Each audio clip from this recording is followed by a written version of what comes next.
जयपुर की महारानी गायत्री देवी की खूबसूरती के चर्चे पूरी दुनिया में रहे, तो वहीं इंदिरा गांधी को उनकी नीतियों के लिए आयरन लेडी कहा गया। पर क्या लोग ये जानते हैं कि उस समय महारानी गायत्री देवी और पूर्व प्रधानमंत्री इंदिरा गांधी की आपस में बिल्कुल नहीं बनती थी। दोनों की एक दूसरे के लिए नफरत इतनी ज्यादा थी कि जब भी मौका मिला दोनों ने बदला जरूर लिया। आइए आपको गायत्री देवी और इंदिरा गांधी से जुड़ा ये पॉलिटिकल किस्सा बताते हैं। वैसे तो गायत्री देवी पहले से कांग्रेस पार्टी और नेहरू की नीतियों के खिलाफ थी। इसकी वजह सरकार का राजघरानों के अधिकारों में कटौती करना और समाजवादी नीतियों को फॉलो करना था, जबकि गायत्री देवी उदारवादी नीतियों की पक्षधर थी। पर यह विरोध राजनीतिक से निजी में बदल गया जब इंदिरा सत्ता में आई। ऐसा इसलिए क्योंकि इंदिरा और गायत्री दोनों रविंद्रनाथ टैगोर द्वारा स्थापित शांति निकेतन के स्कूल पाठ भवन में साथ पढ़ चुकी थी और तब से एक दूसरे से उनका परिचय था।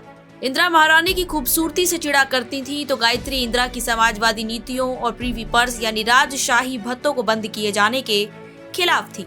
इस पर महारानी का रुतबा ऐसा था कि किसी फिल्म की फैशनेबल और स्टाइलिश हीरोइन भी उनके सामने फेल थी। तभी तो उन्हें एक मशहूर अंतर्राष्ट्रीय मैगजीन वोग ने 1960 के दशक में दुनिया की 10 सबसे खूबसूरत महिलाओं की सूची में शामिल किया था और इंदिरा ठहरी आत्ममुग्ध प्रकृति की महिला। यही सब वजह रही कि एक बार इंदिरा गांधी ने संसद में इशारों में गायत्री देवी को शीशे की गुड़िया तक कह डाला था।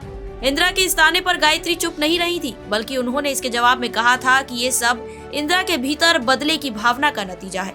बदला तो इंदिरा गांधी ने महारानी से जमकर लिया था और ये मौका उनके हाथ तब लगा जब 1975 में भारत में इमरजेंसी लागू की गई।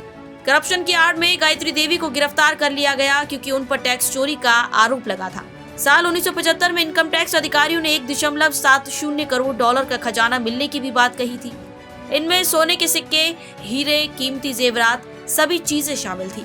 इस बेशकीमती खजाने के बारे में कहा गया कि ये खजाना महारानी का है और इसे राजमहल के चैम्बर में छिपा कर रखा गया। गायत्री देवी को इस आरोप में तिहाड़ जेल भेज दिया गया, जहां के बुरे दिनों ने उन्हें राजनीति छोड़ने पर मजबूर कर दिया था। इसके बारे में उन्होंने सिमी ग्रेवाल को दिए अपने एक इंटरव्यू में बताया था और कहा था कि देश के लिए कुछ करने के लिए आपको राजनीति में होना जरूरी नहीं। मैंने ये सोचकर गलती की कि राजनीति में आकर मैं भारत के लिए कुछ कर सकती हूँ। इस तरह महारानी ने राजनीति को अलविदा कह दिया था। कहते हैं कि जब साल 1980 में इंदिरा गांधी के बेटे संजय गांधी की एक प्लेन दुर्घटना में मौत हुई तो उस वक्त शोक जताने के लिए गायत्री देवी ने उन्हें फोन भी किया था, पर इंदिरा गांधी ने उनसे बात करने से साफ इनकार कर दिया था। तो ये था जयपुर की महारानी गायत्री देवी और इंदिरा गांधी से जुड़ा किस्सा। मैं हूँ आपके साथ श्वेता चौहान और आप देख रहे थे पॉलिटिकल पंचायत।